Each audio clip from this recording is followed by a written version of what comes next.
Hello, everybody. I hope you all are having a great day today. Today is something I have been wanting to do since the time of the announcement of the trailers. I'm sorry. Since the release of the trailer of Captain America Brave New World. Since the movie's coming out next Friday, as a matter of speaking of the movie, a quick announcement I have just purchased my tickets for the 2 p.m. premiere of the film for February 13th. Yeah, usually they release it a day before in theaters. So I'm going to see it at 2 p.m. Eastern Standard Time here in New Jersey at my local AMC theater located in the Menlo Park Mall to go see Captain America Brave New World. And I purchased my ticket, so stay tuned for my review of that movie. And obviously I wanted to feast your eye. I wanted you to get you interested. Well, not get you into the movie, but get you hyped to see, as you can see from the headline, Red Hulk smash. Yes.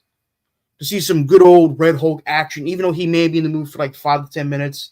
If it's 5 to 10 minutes of greatness, I don't give a shit about that. Because if it's great, if the Red Hulk is done right, if he's not beaten in a bullshit way with an ass pull, then I'll be fine with that. But with that being said, let's get started with episode 6 of our fantasy fight, shall we?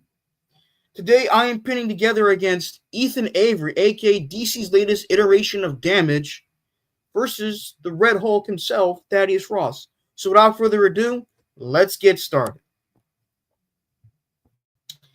Ethan Avery made his very first appearance in Dark Days, The Casting Volume 1, Issue Number 1 of September of 2017. And he was born to Dale and Helen Avery and grew up in the city of Atlanta. He idolized superheroes like Superman and the Flash for the good deeds they do. And when he was old enough, he joined the United States Army and saw it as a chance to be a hero. He served one tour in Afghanistan where he earned a reputation of excellence. After his tour had finished, Ethan volunteered for the Damage Program, an experimental procedure which would give Ethan superpowers. Colonel Marie Jonas interviewed Ethan and accepted him into the program due to his beliefs about heroism.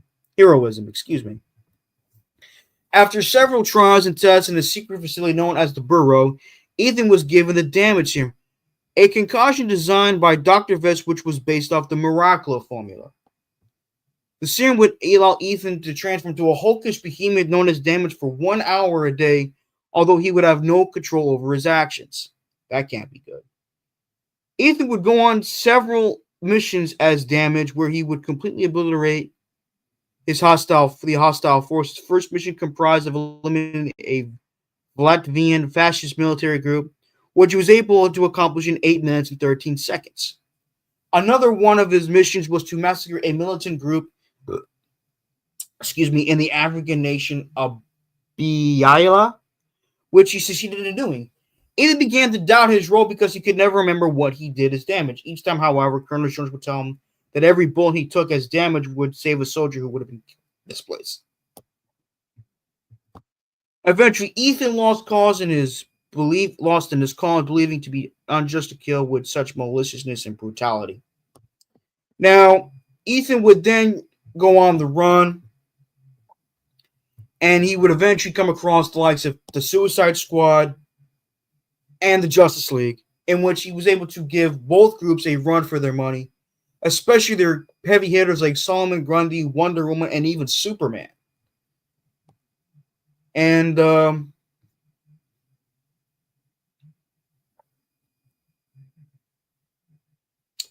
he's a major powerhouse.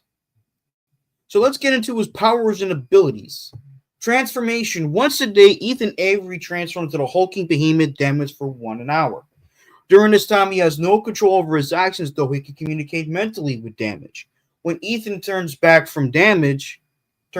into his human form, he loses consciousness and often leaving him exposed. In his Damage form, he possesses immense superhuman strength, which the limits are unknown. He could lift a car over his head and throw it towards his opponent. He's overpowered Solomon Grundy with brute force.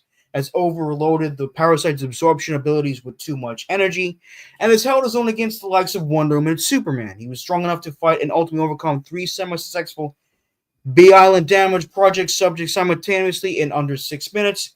He's easily strong enough to break free of Green Lantern constructs with minimal effort. And as I said before, he's strong enough to rival Superman. Both Superman and Wonder Woman remarked on having never experienced such strong attacks before. Superhuman leaping. He can use his powerful bodily muscles to launch himself into the air in the chosen direction. He was able to leap over half of Atlanta in a single bound. Wow, holy crap. Superhuman speed, regardless of size. Damage is capable of running and moving at speeds greater than the finest human athlete. He has superhuman agility and reflexes. His speed really extends to his reflexes, due to which he was able to hit the Flash, who was moving and attacking at supersonic speed, though he did have some trouble in intercepting him. Invulnerability. He possesses high degree resistance to physical damage. He is able to endure bullets, rockets, and drops of several hundred feet. His skin is impervious to conventional blades, is strong enough to resist the touch of lava. He's even has some energy resistance where he was able to withstand Superman's heat vision without being injured at all. Regenerative healing. Despite his great resilience, it is able to possibly injure damage. However, he is capable of regenerating damage or destroying things with a much greater speed and efficiency than a normal human. Superhuman stamina. His highly advanced muscular produces almost no fatigue, toxins, granting him almost limitless physical stamina. During physical activity, he can exert himself at peak capacity for about 1 hour before reverting to human form, as displayed in this fight with Wonder Woman and other superpower beings. Magic resistance. As damage, Ethan seems to possess slight resistance to magic. It was seen when he was not affected by Ichidina's fusion magic, where she tried to combine damage his body with other living beings. Here are his skills. Ethan served in the U.S. military and has such a rich understanding of its workings and protocol, aka military protocol. He has adept hand-to-hand combat skills. Ethan received basic military training in hand-to-hand combat. Firearms. Ethan received basic U.S. Army combat training and as such is efficient with many types of firearms. And swimming. Both Ethan and Damage are capable of swimming long distances. Now, he does have some weaknesses, i.e. the time limit, dual personalities, vulnerability to psionic attacks, and he's vulnerable to metamorphogenic field energy. He shares, for those of you who don't know what the hell dual personality is,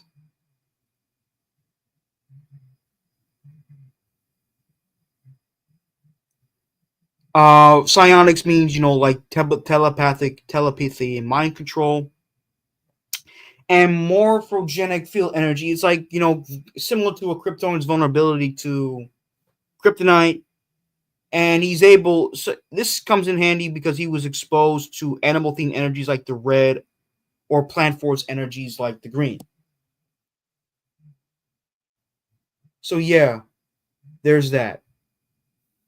Now on to Red Hulk, which I'm sure a lot of you guys really want to know. What does Red Hulk do? What are his powers? What are his abilities? What separates him from the OG Hulk? Well, I'm going to tell you.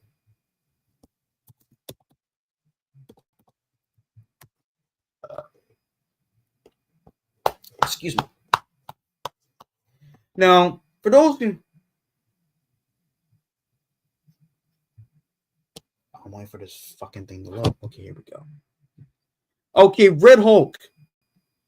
His real name is Thaddeus E. Thunderbolt Ross, and he was created by Stan Lee and Jack Kirby, two of the GOATs in comic book history. And as Thaddeus Ross, he made his very first appearance in the very first issue of the Incredible Hulk comic series back in March of 1962. But as the Red Hulk, he appeared in the first issue of Hulk Volume 2 back in March of 2008. So here's what I'm going to do. I'm going to give you a little bit of history of Ross's backstory prior to becoming the Red Hulk. Then I'm going to go straight to the time where he became the Red Hulk. So here we go. Thunderbolt Thaddeus Ross, the man who became a frequent nemesis of the Incredible Hulk, was born to the Rosses a new... Thank you. Anyway, what was I saying? Oh, yes. He was born to the Rosses, a New Hampshire family with a proud tradition of military service. As a young boy, Thaddeus Ross immersed himself in the study of military history. As a teenager, he learned how to fly by barnstorming at county fairs. He then attended the United States Military Academy, and he did well when he graduated. His first duty was stateside under the command of Captain Lee, an officer in the U.S. in the Army Air Corps. Rossi regarded Captain Lee well as a leader, and his respect was cemented when he fell in love and he married his daughter, Karen Lee, his daughter. During World War II, Ross rapidly rose in rank and was a captain when he went to fight overseas in the Pacific Theater of Operations. It was during the war that Ross made his great reputation as a leader in combat. His troops during the war have been given the nickname Thunderbolt since they say he struck like a thunderbolt when leading them into action. Ross also served for a time in Europe during and was present at the liberation of the prisoners of an infamous concentration camp. By the end of his service, Ross had become a major. In 1947, Ross's Army commission was changed to an Air Force commission. The Army hierarchy has been superseded by the U.S. Air Force.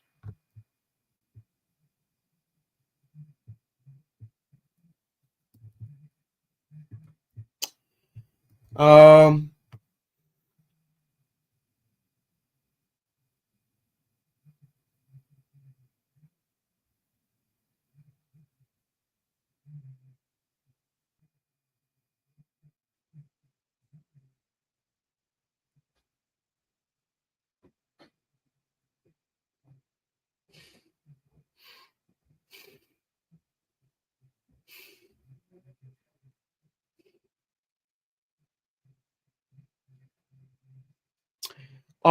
Dr. Reed Richards wrote a paper showing the need to defend the country. Blah, blah, blah, blah, blah.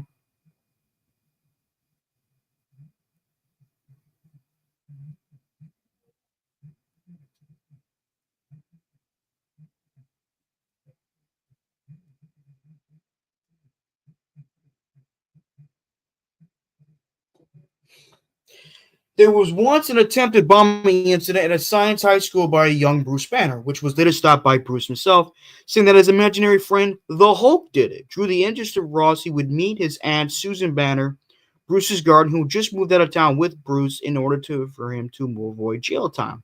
He pointed out to her that the bomb, while sophisticated, was not constructed properly, but the work impressed the military, and they would invest in his education in the hopes that he would become a great weapons designer who could work for the military. Years later, um, Ross's wife, Karen, bore him an only child, Elizabeth Betty Ross, who we all know and love as the Hulk's most famous and iconic love interest. Karen died when Betty was in her early teens. Ross, now a general, was now in command of a desert base in New Mexico, a missile base and nuclear research facility.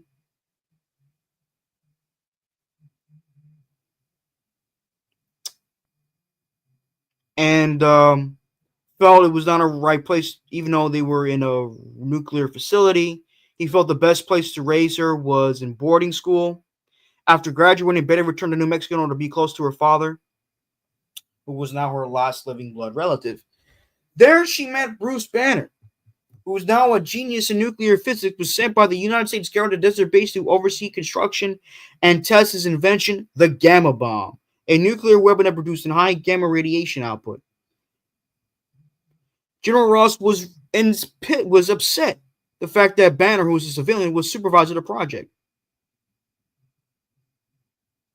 However, General had more contempt of the Banner due to Ross for failing to live up to Ross's own vision of true manhood. Of course, what made upset Ross even more was Betty's growing attraction to Banner, who he hoped he would marry a military officer. Of course, as we all know, during the initial test, Banner was exposed to the gamma bomb, which led to turn him into the Incredible Hulk. And for years and years and years, Banner and Ross would go at it, back and forth, back and forth, back and forth. And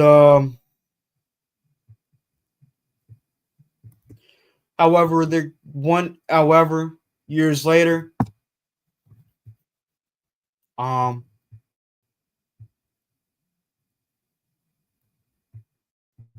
there was a point in time where General Thaddeus Ross attempted suicide when he was accused of treason by his daughter Betty when he freed the Abomination. When he and MODOK agreed to free the Abomination, because they felt the only way to, because they wanted to kill the Hulk, and Betty was disgusted and he wanted to commit suicide, but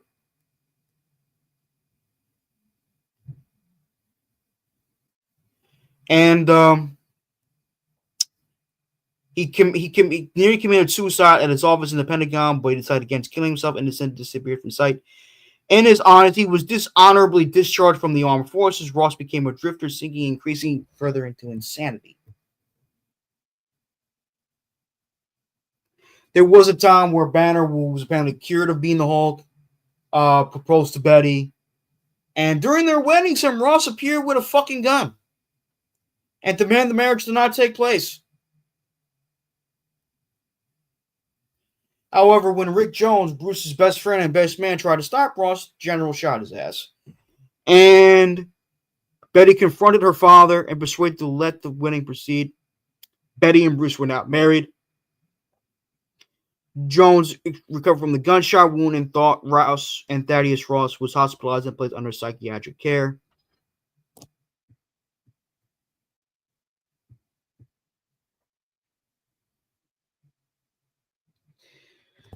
One day, Ross's old ally, Clay Quartermain, enabled Ross to participate in a SHIELD experiment to transform him into a superhuman being by infusing some of the living electricity from the sentient entity known as Zax.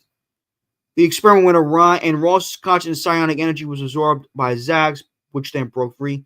Strangely, perhaps Ross's great strength, hatred for the Hulk, Ross's mind took over as Zaz, submerging Zax's own personality. Meanwhile, Ross's original personal physical remained alive, but all of the body's independent thought process had ceased. Only involuntary functions of the nervous system, such as of those controlling the heartbeat, continued. Controlled by Ross's mind, Zax tried unsuccessfully to kill both Bruce and Rick Jones, who had recently become a Hulk-like monster himself. The Ross persona had apparently become unbalanced by absorption into Zax, and when Banner forced Ross to recognize that the latter's mind now occupied a monster's form, the Ross persona was sonified. Still controlled by Ross's consciousness, Zax fled. Eventually, Ross's mind did return to Ross's original body, bringing much of Zax's living electricity within it.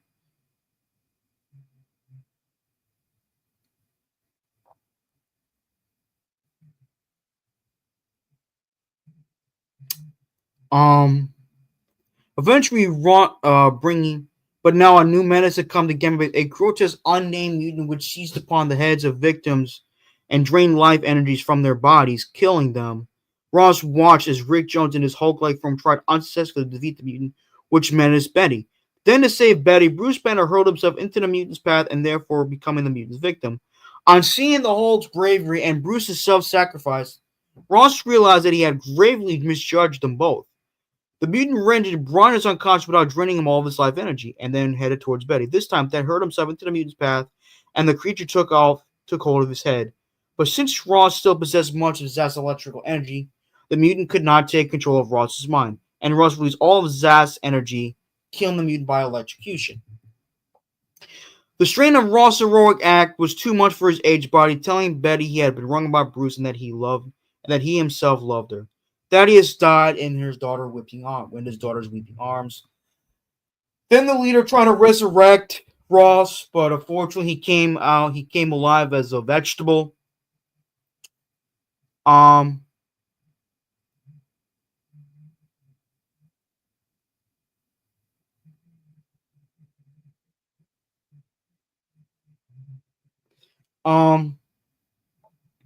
He was then recovered by agents of the alien Trojan and returned to the Air Force.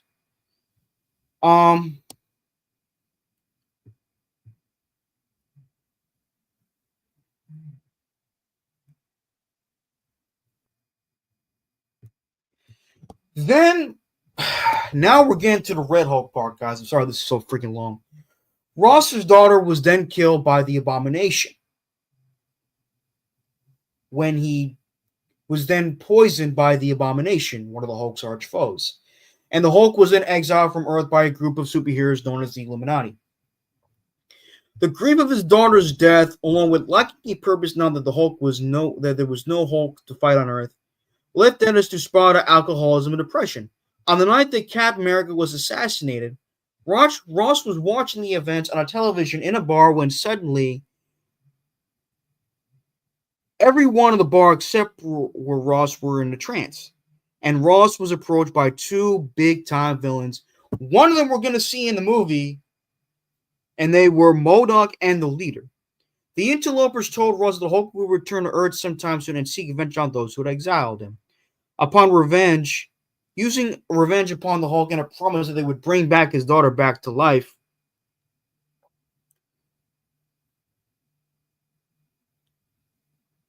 using revenge upon the Hulk and a promise that they would bring his daughter back to life as leverage, the two villains eventually convinced Ross to help them with their plans.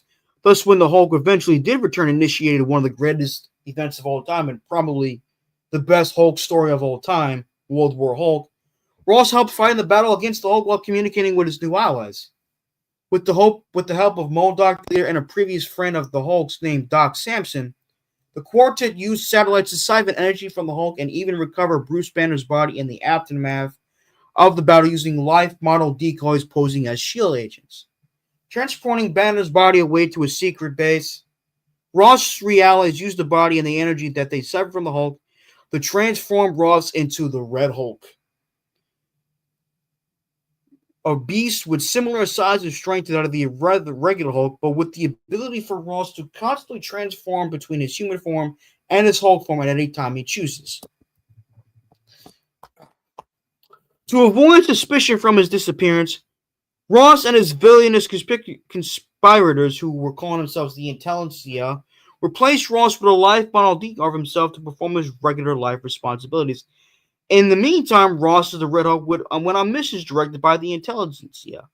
The Red Hulk was first officially seen by the public crossing the Canadian wilderness, where he attacked and ultimately killed a beastly Wendigo. The government detected the Red Hulk in the Bering Strait, where the satellite detected a seismic activity of the Hulk landing on the ground. The Red Hulk made it to Dmitry, Russia, where he murdered Emil Blonsky, aka the Abomination, as vengeance for the death of his daughter. The supposed Thaddeus Ross, not known to be a decoy, was one of many experts called to investigate the appearance of the Red Hulk. From New York, a newly commissioned SHIELD helicarrier, led by Iron Man, who after the events of Civil War became the director of SHIELD, the decoy Ross reluctantly called on the expertise of Banner to help investigate. Banner developed a report on the Red Hulk, but before he could reach the floating base of the Red Hulk, attacked the helicarrier and destroyed the class for landing. While aboard, the Red Hulk erased all files on the original Hulk using a sophisticated computer virus. After this attack, the Hulk headed to Gamma Base in Death Valley, Nevada, to stop a rogue experiment from his bosses, the Excellentia, who had turned Rick Jones into A-Bomb, a giant blue-skinned gamma mutate. After squaring off against A-Bomb, the Red Hulk had to fight a robotic imitations of the Harpy as well as the original Hulk, who all appeared on the scene. During this fighting, you watched the Watcher came down to Earth to watch the Hulk's battle, but the Red Hulk began pummeling the Uatu until the OG Hulk stopped him. Superheroes at the site of the helicarrier crash unsuccessfully tried to figure out who the hell the Red Hulk was. Well, meanwhile, the Red Hulk defeated the Green Hulk in battle and dragged his body to the top of the Golden State Bridge in San Francisco. Boasting of his strength, the Red Hulk was interrupted by Thor, who came down to battle him. However, the Red Hulk managed to gain the upper hand and battled Thor all the way to the moon, where the Red Hulk finally defeated Thor, left his body on the other planet, and leaped back to Earth in one jump. The Red Hulk caused an earthquake in San Francisco with his return impact on which led the Real Hulk, the She-Hulk, Jen Walters, that is, A-Bomb and the Avengers, the Fantastic Four, and the X-Men to all arrive and investigate. Thor also returned, sending his anger, and beat the crap out of the Red Hulk promptly and deservingly so with a few blows. Thor was about to kill him, but was stopped by A-Bomb, who told that the Hulk must be one of the ones to defeat the Real Hulk. The two Hulks then engaged in battle. Although it seemed the Red Hulk was gaining up until he suddenly overheated and became dizzy. This allowed the Hulk to easily defeat the Red Hulk. As the other heroes left, Doc Samson and Thaddeus Ross's life model decoy appeared on the scene and kidnapped Real Jones just as he transformed from his A-bomb form into his human form to keep him from nearly revealing the Red Hulk's true identity. They also approached the knocked out Red Hulk and expressed their disappointment at his inability to kill the original Hulk. He's informing that as a result he was no longer supported by the Intelligence and was on his own from that point on. Not much time, the She-Hulk gathered Thundra and the other women to form a new team of liberators in order to upend the Red Hulk near Mount Rushmore. The battle with the Red accidentally destroyed the sculpture of Lincoln's face, but the women were seemingly victorious. However, after most of the group left, the Red Hulk revealed he played possum and forged a partnership with Thundra.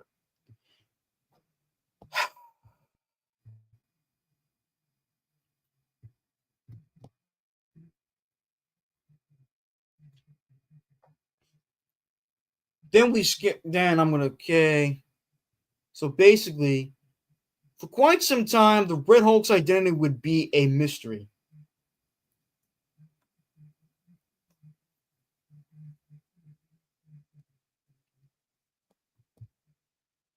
Um, until the Red World War Hulks event, where the Ross LMD confronted the Red Hulk while wearing Redeemer armor and was subsequently destroyed, an effort by Banner the Red Hulk to remove the face of the Intelligence's plan to take over America.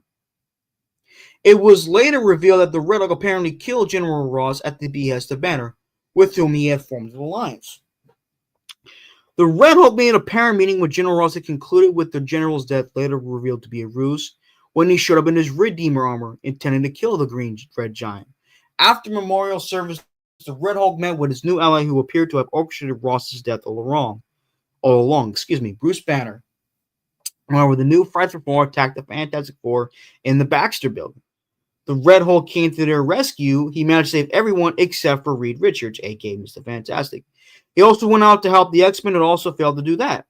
After he went to the Intelligence base and attempted to stop them, he failed when he was defeated by a Hulk Poo and the Hulked Out heroes. During this battle, Red Hulk found himself facing off against the Red She-Hulk, who turned out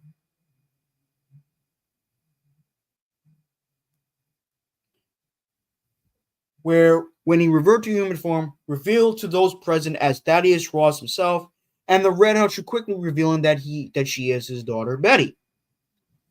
After draining the leader of his powers, Red Hulk destroyed the LMD of Talbot, and mad with power took over the White House, leading to confrontation with his old enemy, the Incredible Hulk. Ross grappled with the Hulk, and they engaged in an epic battle, which included Red Hulk attacking Banner with the force of a nuclear explosion. When the battle ended, the Hulk knocked out Ross with a thunderclap. So yeah, then of course,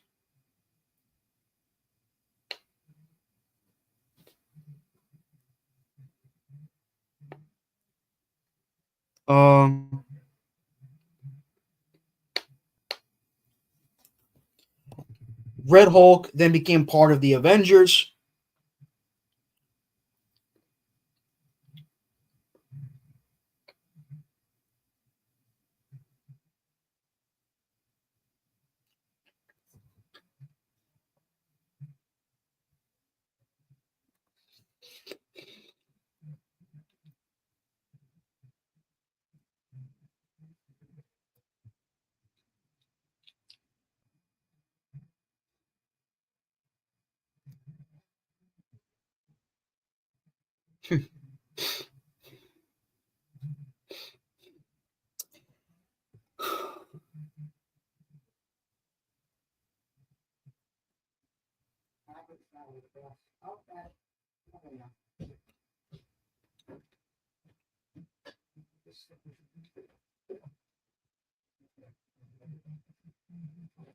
So you have Ross to become a member of the Avengers, earn their trust over time. However, he would lose his ability to become the Red Hulk during the Doc Green event, where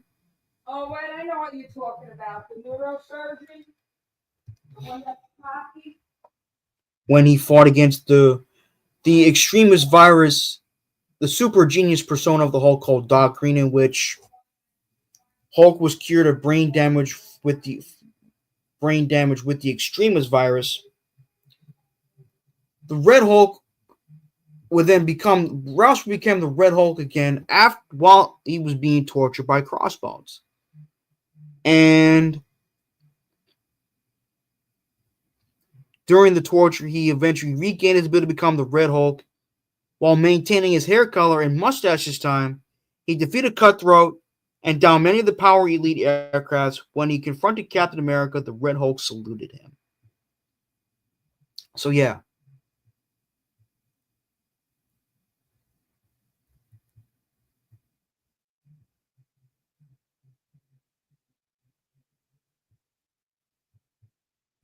So yeah.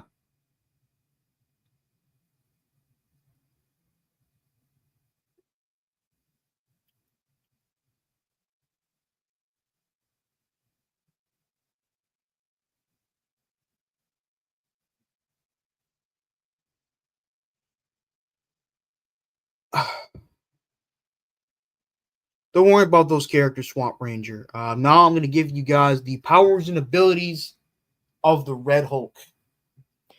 As the Red Hulk, he possesses a conscious transformation. Ross will not transform to his Red Hulk form and back without consciously willing it. For example, when he was knocked out by the Hulk, A-Bomb, and Thor, he did not revert for hours even when he was unconscious, though he has sometimes changed back when asleep. Red Hulk possesses vast, or should I say immense levels of superhuman strength, where he can easily lift 100 tons. He can absorb augmented immensely by absorbing radiation. Red Hulk has performed extraordinary feats of strength, which include overpowering killing the Abomination with relative ease, defeating an Odin Force-powered Thor in a one-on-one fight, although it should be known that Thor was unprepared for him as he defeated Russ immediately after returning to Earth, and later in a subsequent fight, when the Red Hulk sought his aid and did not fight in earnest, punching out the Watcher, killing an Elder of the Universe, and matching Beta Ray Bill in raw strength. When a fight with the original, the narration describes the Red Hulk striking with a force equivalent to that of a nuclear explosion. That's pretty damn impressive. Similar to the Hulk, the OG Hulk, the Red Hulk has his superhuman leaping ability. His overdeveloped legs allow him to travel vast distances. In his fight with Thor, he was able to leap past the Earth's atmosphere, requiring Mjolnir to only cover the rest of the distance to the moon, and then left from the moon back to Earth unaided. Like the original Hulk, the Red Hulk possesses a regenerative healing factor, enabling him to recover from serious injuries within minutes. Although it is not quite as powerful as it took considerable amount of time to restore his sight after Wolverine slashed his eyes. Reduced aging. The Red Hulk does not age because of his healing factor that regenerates his cells, and that he is powered by both gamma and cosmic energy, but when he is in human form, he still ages. However, when he reactivated his Red Hulk from after temporarily being depowered, his hair and facial hair, which usually rejuvenate to a younger form, stay the same in his human form, which just means he now ages or not remains unknown. Superhuman stamina. The Red Hulk's stamina is 9 limited, and he can constantly fight, run, and perform physical activities without tiring. Immense durability. The Red Hulk possesses fast resistance to physical damage. He can take damage that may instantly kill a human or lower-level superhumans, including atmospheric re-entry. Superhuman speed. He can move at speeds as well as superhuman speed. He once moved so fast that an unprepared Iron Man. The Red Hulk can move at superhuman speeds as well. Once he moved too fast for unprepared Iron Man to reach. Gamma radiation emission. The Red Hulk constantly gives off gamma radiation. The rate of emission is increased the angrier he gets. The radiation sometimes burns what even Ross touches, and at high levels makes Ross appear to be on fire. If Ross emits too much radiation, he overheats and can explode at immense levels, which could be dangerous for his opponents. Energy absorption. The Red Hulk is capable of absorbing energy. He said in his confrontation against the Hulk and then his defenders that he absorbs energy, mostly gamma, but has a real taste for cosmic power. He has absorbed and taken for himself the Silver Surfer's power cosmic, leaving him powerless on the ground, and the Red Hulk flew away on his board. Abilities. Ross is a skilled hand-to-hand combatant with decades of military experience. Master Tactician. Ross is a skilled military tactician and organizer. Leadership. He is a skilled leader and in the past has led his own team of Thunderbolts. Weapon proficiency. He is familiar with many types of weapons. As for his weaknesses, he has been shown to be susceptible to bladed and sharp objects. As a punishment, able to stab him with a knife through the chest and cause excessive bleeding. And absorbing energy from the negative zone can drain him. Red Hulk can also overheat himself as the madder he gets, the hotter he gets, through the production of gamma radiation, in which he's also vulnerable to mental attacks from powerful psychics.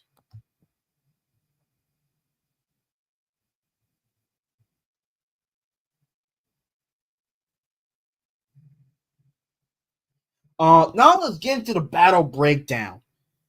This would be an interesting fight, in my opinion. Obviously, the Red Hulk's power is somewhat comparable to that of the original, and obviously damage, even though his power only lasts for 1 hour each day, he's still pretty ridiculously powerful. I would probably give the edge to Red Hulk because of his intelligence. When Ross is in his Red Hulk form, he maintains his level of intelligence and military expertise. So I would give the edge to Red Hulk. There may be a possibility that Damage may be more powerful than Red Hulk, but I would probably say Red Hulk could probably outsmart him if he doesn't underestimate Damage. But let me know what you guys think in the comments down below. Who do you guys think takes this fight? Red Hulk, Thaddeus Ross, or Damage Ethan Avery? Let me know in the comments down below, and I'll see you guys next time. Peace out.